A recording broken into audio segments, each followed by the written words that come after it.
Good evening everyone. In this video we are doing numerical from Lakhbir Singh, page number 37. Question number 1 is very easy. जिन बच्चों ने पिछला अगर attend नहीं किया है, पिछले वीडियोस नहीं देखे हैं, उन्हें मैं बेसिक फॉर्मूले बता दूं. अगर रेजिस्टेंस हमारे सीरीज में होते हैं तो RS इक्वल टू हो जाता है R1 plus R2 plus R3 up to RN हो जाता है, राइट. और अगर रेजिस्टेंस हमारे पैरेलल में होते हैं तो 1/Rp is equal to 1/R1 plus 1/R2 up to Rn होता है. ये बात आपको ध्यान में रखनी है क्लास, ठीक है. ये बात प्लीज़ ध्यान में रखिएगा. स्टार्ट करते हुए क्वेश्चन नंबर 2 कर रहे हैं, पेज नंबर 37. सभी के पास लखमीर सिंह है, वरना PDF भेज दीजिए उन्हें जिन बच्चों के पास नहीं है. Page number 37. Question number 2 says if 5 resistance, और आप चाहें तो मेरे साथ साथ कर सकते हैं, बिल्कुल भी वेट मत कीजिए.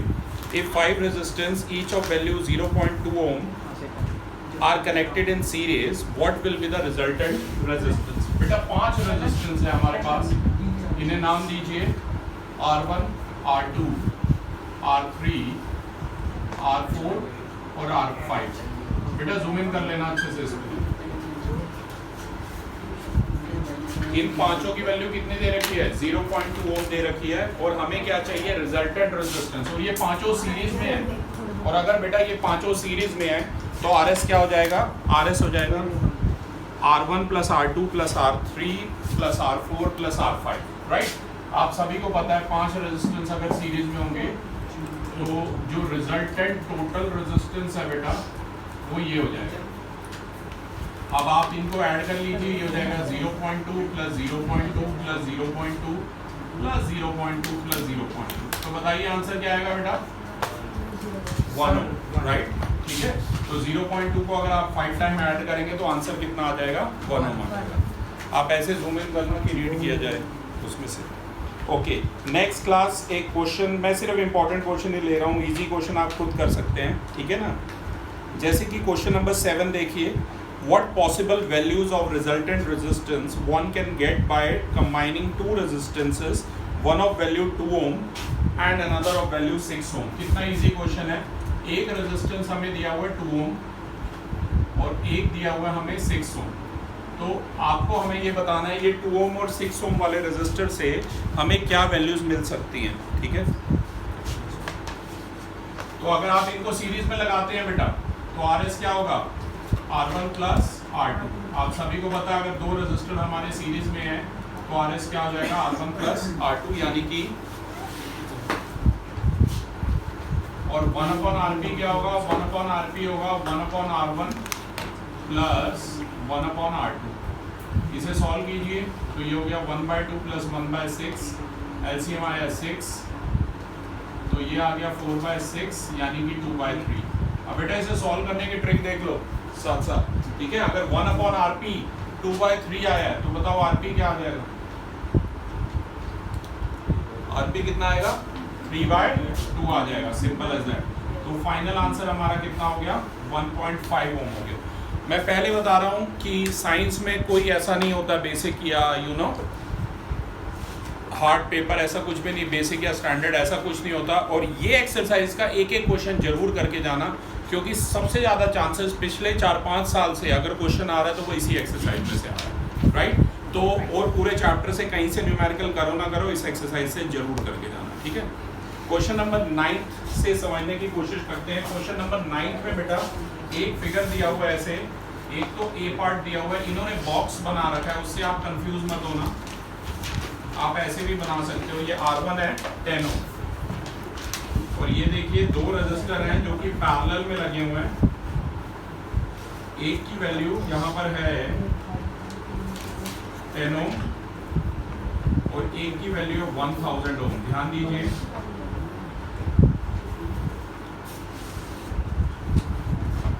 एक की वैल्यू यहाँ पर 10 ओम है और एक की वैल्यू यहाँ पर 1000 ओम है. हमें कंबाइंड रेजिस्टेंस, हमें ये बताना है किसका जो है सबसे लोअर होगा रेजिस्टेंस. देखो फर्स्ट वाले को तो सॉल्व करने की जरूरत नहीं है, उसका तो 10 ही ओम आ रहा है, तो उसमें टोटल रेजिस्टेंस भी हिमांशी 10 ओम ही होगा. पर सेकंड वाले को सॉल्व करना पड़ेगा. सेकंड वाले में बता सकते हो दोनों रेजिस्टेंस सीरीज में है या पैरेलल में है? पैरेलल में है. जिन बच्चों ने पहले की कुछ क्लासेस मिस की हैं, ध्यान रखिए अगर रेजिस्टेंस ऐसे होंगे तो इन्हें पैरेलल कॉम्बिनेशन कहते हैं, राइट. तो ये दोनों रेजिस्टेंस क्या है? ये पैरेलल में है. तो बेटा इसे तो सॉल्व मैं कर ही नहीं रहा ए पार्ट वाले को, तो क्योंकि इसमें इफेक्टिव यानी टोटल रेजिस्टेंस 10 ओम आएगा, पर ये जो बी वाला फिगर है ये हमें सॉल्व करना पड़ेगा। ये हो जाएगा 1/RP is equal to 1/R1 plus 1/R2। इसे सॉल्व कीजिए, 1/10 प्लस 1/1000, एलसीएम ले लो 1000, ये आ जाएगा 100 प्लस 1, तो ये आ जाएगा 101/1000। ये डिवाइड कर लो बेटा जरा, कितना आ रहा है 1000/101। ये जो भी आंसर है मेरे ख्याल से लेस देन 10 आएगा, क्या कहते हो कि नहीं? 9.9 आएगा, डिवाइड कर दिए 9.90 मतलब 9.9 आएगा, लेस देन 10 आएगा। तो उन्होंने पूछा था लोअर किसका है, तो लोअर बी वाले जो फिगर है उसमें लोअर है रेजिस्टेंस, ठीक है ना। B figure has lower total resistance, आप ऐसे आंसर अपना लिख सकते हो। जो बच्चे ऑनलाइन अटेंड कर रहे हैं उनको अभी हम पिक्स भेजेंगे, थोड़ा सा पेशेंस रखिए। ओके क्लास, ये ऐसे करके ना 12 तक बड़े आसान क्वेश्चन है, ये खुद कर सकते हो, ठीक है। अब मैं इनमें से थोड़ा सा जो मुश्किल क्वेश्चन है और खासकर जो एनसीईआरटी में दिए हुए हैं वो वाले मैं नहीं कर रहा। चलो ये 14 क्वेश्चन एक थोड़ा सा डिफरेंट और एनसीईआरटी का इंपॉर्टेंट क्वेश्चन भी है, तो ये मैं कर रहा हूँ। पहले मैं आपके लिए क्वेश्चन रीड कर देता हूँ। 14 वाला पेज नंबर है 38, Lakhmir Singh, class 10 electricity chapter. Question number 14 says a battery of 9 volt is connected in series with resistors 0.2 ohm, 0.3 ohm, 0.4 ohm, 0.5 ohm and 12 ohm. How much current would flow through the resistor 12 ohm? बड़ा important question है क्योंकि इसमें एक बड़ी important trick लगती है। तो ध्यान से देखिए, 5 रेजिस्टर हैं जिनकी वैल्यू आपको दे रखी है। अगर आप ध्यान से देखें, R1 है 0.2 ओम, R2 है 0.3 ओम, R3 है 0.4 ओम, R4 कितना है 0.5 ओम है, और R5 कितना बेटा, साथ दीजिए क्लास 10 ओम। और बैटरी कितने की लगी हुई है? 9 वोल्ट की बैटरी लगी हुई है, ठीक है। की आप खुद लगा लेना। तो ऐसे एक छोटा सा सर्किट डायग्राम बना लो, बढ़िया सा। अब आपको पता है सारे रेजिस्टर सीरीज में है बेटा, और मैंने बताया था जब रेजिस्टर सीरीज में होते हैं तो सेम करंट फ्लो करता है, ठीक है ना। जब रेजिस्टेंसेस हमारे सीरीज में होते हैं तो सेम करंट फ्लो करता है, ये चीज़ मैंने पहले भी आपको बताई हुई है। अब सबसे पहले बेटा हमें करंट निकालना है। अब मुझे एक बात बताओ, करंट क्या होगा? V/, हमें निकालना है इसके अक्रॉस करंट, R5 के अक्रॉस। बस ये बता दो कि करंट क्या होगा, I/R5 होगा या I/RS होगा? Any guesses? I/R5 होगा, ठीक है। ये रॉन्ग है, क्योंकि जब सीरीज कॉम्बिनेशन में रेजिस्टेंस होते हैं तो पूरी आर्म का रेजिस्टेंस लेते हैं, ये सबसे इंपॉर्टेंट बात होती है। चाहे मैंने क्या बोला, इनमें सब में करंट सेम फ्लो हो रहा है भाई। ऐसा पैरेलल में होते, अगर ये पांचों पैरेलल में होते अर्नव तब वैसे लेते I/R5, V/R5 सॉरी, ठीक है ना। पर यहाँ पर वोल्टेज तो वही सेम है, पर आपको पूरी आर्म का, ये एनसीईआरटी का ही क्वेश्चन है, तो यहाँ V/RS लेना है।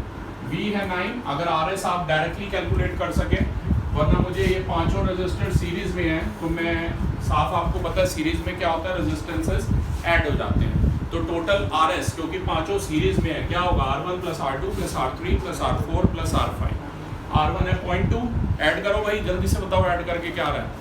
0.2 plus 0.3 plus 0.4 plus 0.5 plus 12, 5 decimal में वैल्यूज ऐड करनी है। 13.4, कैलकुलेटर की बजाय खुद भी कर लेते तो फटाफट हो जाता। तो ये आ गया 13.4 ओम, और वोल्टेज कितनी है बेटा, 9 वोल्ट। बातें नहीं चाहिए बीच में, मैं बताता हूँ। ऑन कैमरा भी मैं चपेट लगा सकता हूँ, चाहे जहाँ मर्जी FIR के लिए दे दी। V/RS, ठीक है, 9 में 13.4, ये डिवाइड करके देख लो बेटा, 0.67 एम्पियर आएगा। ये ध्यान रखना, को डिवाइड कर लो, आप क्रॉस चेक कर सकते हो, ठीक है। अब अगला जो क्वेश्चन है 16 क्वेश्चन, ये वेरी वेरी इंपॉर्टेंट है, और इस टाइप के क्वेश्चन समझ लो, ऐसे क्वेश्चन काफ़ी आते हैं। पहले मैं इसका फिगर बना लेता हूँ, फिर आपसे बात करता हूँ। क्वेश्चन नंबर 16, और मैं चाहूँगा नेमिंग वगैरह सब आप ऐसे ही रखें। इसमें देखो ये एक रेजिस्टेंस 5 ओम दिया हुआ है, ये वाला पॉइंट ए दिया है बेटा और ये वाला पॉइंट बी दिया है। नाम मैं खुद से दे रहा हूँ, ये R2 दिया है और ये R3 दिया है, ठीक है। और ये 10 ओम दिया है, क्योंकि बेटा आज की क्लास मैंने सिर्फ इसी एक्सरसाइज के लिए रखी है, इसके बाद दोबारा से ये एक्सरसाइज ऐसे कराना पॉसिबल नहीं हो पाएगा, राइट। नहीं एक एक नहीं, सिर्फ जो इम्पोर्टेंट क्वेश्चन है वही मैं बोर्ड पे कर रहा हूँ। वैसे तो इस एक्सरसाइज के ऑलरेडी वीडियोस बन रखे हैं, पर वो मैंने कॉपी से एक्सप्लेन किया है, क्योंकि ये काफ़ी इंपॉर्टेंट क्वेश्चन है, तभी मैं बोर्ड पे करा रहा हूँ, राइट। तो फिर से सुन लीजिए, 3 रेजिस्टेंस हमें शोन है। देखो इसमें है ना 3-4 आपसे पार्ट पूछे हैं। जैसे पहले पार्ट में पूछा है, यहाँ से मान लो करंट I1 चला है, ठीक है ना, यहाँ से I1 करंट चला है। अब इसे 2 रास्ते दिख रहे हैं, राइट। तो ये डिवाइड हो गया किसमें, I2 और I3 में। और प्लीज़ जैसे मैं नहीं दे रहा हूँ वैसे ही आप भी देना, अपनी तरफ से कुछ भी मत देना, ठीक है। यहाँ से I1 चला बेटा, 2 रास्ते दिखे, I2 और I3 में डिवाइड हो गया। इसका साफ साफ मतलब है R2 और R3 क्या है, सीरीज में, पैरेलल में, पैरेलल में। घबराओ मत, ट्राई जरूर करो जो भी तुम्हारे मन में आ रहा है। तो बेटा फर्स्ट पार्ट में हमें क्या करना है, I2 और I3 की वैल्यू निकालनी है। सेकंड पार्ट देखिए, पोटेंशियल डिफरेंस बताना है AB के अक्रॉस और AC के अक्रॉस। और थर्ड पार्ट में पोटेंशियल डिफरेंस, ये सॉरी टोटल रेजिस्टेंस बताना। अब ये एक ऐसा क्वेश्चन है, इसमें थर्ड पार्ट हम सबसे पहले करेंगे, क्योंकि टोटल रेजिस्टेंस आई होप इतना तो मैंने आपको सिखा रखा है, वो सबसे आसान है निकालना। अभी आपने मुझे बोला कि सर R2 और R3 जो है वो किस में है, पैरेलल में। तो क्या लगेगा फंडा भाई, 1/RP इज इक्वल टू में 1/R2 प्लस 1/R3। और आप चाहें तो मेरे साथ साथ सॉल्व कर सकते हैं, ठीक है। 1/RP क्या होगा, 1/R2 प्लस 1/R3। R2 बोलो बेटा, तो इसे सॉल्व कीजिए, ये हो जाएगा 1/10 प्लस 1/15। 10 और 15 का एलसीएम होगा 30, 30/10। और कोई भी डाउट हो आप बेझिझक मुझे रोक के पूछ सकते हैं, ठीक है। तो ये आ जाएगा 5/30 यानी कि 1/6। तो सभी ने सॉल्व कर लिया। आरपी कितना आ गया, 6 ओम आ गया। फिगर जरूर बनाओ, ये नहीं कि सर उसमें फिगर बना पड़ा है, उसमें फिगर बना तो पड़ा है पर उसमें R1 R2 R3 नहीं लिखा, I1 I2 I3 नहीं लिखा, ये चीजें नहीं लिखी, ये चीजें आपको खुद लिखनी। बिल्कुल ऐसे ही क्वेश्चन आते हैं अधिकतर बोर्ड में, ऐसा फिगर गिवन आता है, सर्किट डायग्राम गिवन आता है और उसके बेसिस पे आपको वैल्यू निकालनी पड़ती है, ठीक है, ये ध्यान रखना। तो आरपी हमारा 6 ओम आ गया।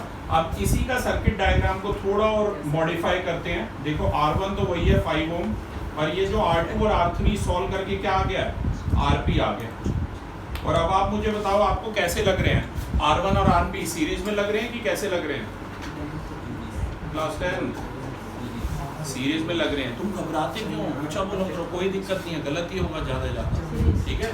R1 तो ये RP कितना आया, 6 ओम आया। तो फर्स्ट पार्ट, ये थर्ड पार्ट पहले मैंने किया था बेटा, थर्ड पार्ट का आंसर टोटल रेजिस्टेंस आ गया R1 प्लस RP यानी कि 5 प्लस 6 यानी कि 11 ओम। इतना क्लियर है सभी को? आप चाहें तो आंसर चेक भी कर सकते हैं तनिष्क, आपके पास लकीर है, ठीक है। तो टोटल रेजिस्टेंस हमारा कितना आ जाएगा, 13 ओम आ जाएगा, ठीक है, ये ध्यान रखना। अब इसके बाद हम सेकंड पार्ट पहले करेंगे। सेकंड पार्ट में हमें पोटेंशियल डिफरेंस अक्रॉस AB निकालना है। एनीवन?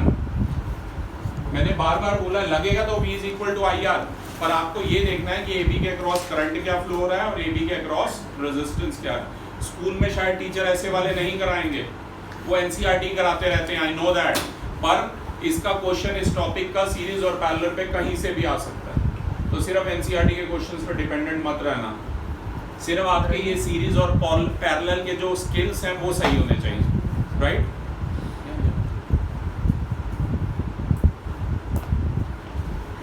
VAB यानी कैसेस, VAB बोलो क्या होगा, I इंटू R, पर यहाँ पर I इंटू R कहीं भी नहीं आई, तो टोटल अभी मैंने निकाला ही नहीं है। आपको बोलना है I1 इंटू R1। मैंने बोला है ना फिगर सबसे पहले मेरे जैसे बनाना है, आई रिपीट, ताकि हमारी ट्यूनिंग सेम हो सके। ध्यान से देखो, AB के अक्रॉस करंट क्या फ्लो कर रहा है, I1 कर रहा है, और AB के अक्रॉस रेजिस्टेंस क्या है, R1 है। तो I1 इंटू R1, और I1 बेटा दिया हुआ था 1 एम्पियर, ये मैं लिखना भूल गया, पर 1 एम्पियर यहाँ पर I1 दिया हुआ था, ठीक है ना, कि पहले वाले रेजिस्टर के थ्रू जो करंट फ्लो हो रहा है वो I1 था और वो 1 एम्पियर दिया हुआ था, अगर आप फिगर में देखेंगे तो। तो I1 की जगह 1 और R1 भी दिया हुआ है 5, तो VAB हमारा कितना आ गया 5 वोल्ट आ गया। ठीक है सार्थक, अब आप VBC बताएंगे मुझे। VBC आप यहीं से देख सकते हैं, जो भी वहां आप फोन में ढूंढ रहे हैं क्वेश्चन, वो सारा क्वेश्चन यहीं लिखा हुआ है, सारा यहीं लिखा हुआ है बेटा। सिर्फ आपकी बस आपको ये VBC बताना है मुझे। VBC में ये बता दो BC के अक्रॉस करंट क्या फ्लो हो रहा है, गैस करो। I1 I2 I3, अरे ट्राई तो करो। एक बच्चा I1 बोल दो, एक I2 बोल दो, एक I3 बोल दो, एक का तो सही होगा। I1 I2 तो निकाला ही नहीं अभी मैंने, -1 I1 जब निकाला ही I1 है। ये देखो ना यहाँ से I1 ही जा रहा है। ठीक है, और ये बताओ ये क्या होगा, टोटल RBC होगा या क्या होगा, या R2 होगा या R3 होगा। तीन ऑप्शन RBC, क्योंकि इसके अक्रॉस जो इफेक्टिव रेजिस्टेंस है वो RBC है, ये ध्यान रखना। ठीक है, अब I1 कितना है, बैठ जाओ आप आराम से। अभी I1 कितना है बेटा, I1 बोलो 1 एम्पियर, और RBC हमारा RP था, क्योंकि RBC क्या था, जो R2 और R3 पैरेलल में सॉल्व किए थे आया था। तो जल्दी बोलो RBC कितना आया, 6 आया। Very good. तो VBC कितना आ गया, 6 वोल्ट। और वहां पर हमें VAB निकालना था बेटा और VAC निकालना था। अगर आप ध्यान से देखो VAC क्या होगा, VAC is the sum of VAB and VBC। तो ये हो जाएगा VAB प्लस VBC, यानी कि आंसर है 5 + 6 11 वोल्ट। एक एक आंसर आप चाहें तो चेक कर सकते हैं, वैसे सही होंगे सारे, बट स्टिल चेक कर सकते हैं। ठीक है, तो टोटल जो वोल्टेज है वो कितनी आ गई, वो 11 वोल्ट आ गई, ध्यान रखना। ठीक है, अब इसका थर्ड पार्ट करते हैं I2। सोच समझ के बोलना, इस बार पैरेलल में, थर्ड नहीं सॉरी फर्स्ट पार्ट है I2। गैस करो I2 क्या होगा। I2 होगा जो टोटल वोल्टेज थी BC के अक्रॉस, या पूरी टोटल VAC के अक्रॉस लूं, VBC के अक्रॉस जो वोल्टेज थी अपॉन में R2 लूं या RP लूं, R2 इस बार, क्योंकि ये पैरेलल में है। पैरेलल में इंडिविजुअल काउंट होता है, सीरीज में पूरी आर्म का रेजिस्टेंस काउंट होता है, ये ध्यान रखना। और एक बात और बता रहा हूँ लवन्या, I1 जो है ना वो I2 और I3 से मिलके बना था, क्योंकि I1 ध्यान रखो I1 ब्रेक होके I2 और I3 बना रहा था। I repeat, I1 he break होके I2 और I3 बना रहा था। I2 कितना था, I2 निकालना है, I1 1 था। तो जो भी तुम्हारा I2 और I3 का आंसर आ रहा है बेटा, वो क्या आना चाहिए, वो I1 के इक्वल आना चाहिए, ये ध्यान रखना। ठीक है, फटाफट बताओ I2 क्या होगा। कोई नहीं, आप प्लीज ध्यान दीजिए क्लास, मुझे I2 बता दो बस क्या होगा। I2 बोलो, come on, V upon VBC upon R2। VBC कितना था, VBC कितना है, VBC 6 आया था, 6/10, ये आ गया 0.6 एम्पियर। अब ऐसे ही I3 बोलो, VBC अपॉन R3। VBC बोलो कितना आया था, 6 VBC 6 और R3 सर 15, तो ये आ जाएगा 2.5 यानी कि 0.4। और बेटा ऐड करके देख लो, 0.6 + 0.4 जो है वो कितना हो गया, 1 एम्पियर हो गया। तो क्लास ये था हमारा फर्स्ट वीडियो पेज नंबर 37 वाली एक्सरसाइज का। Thank you.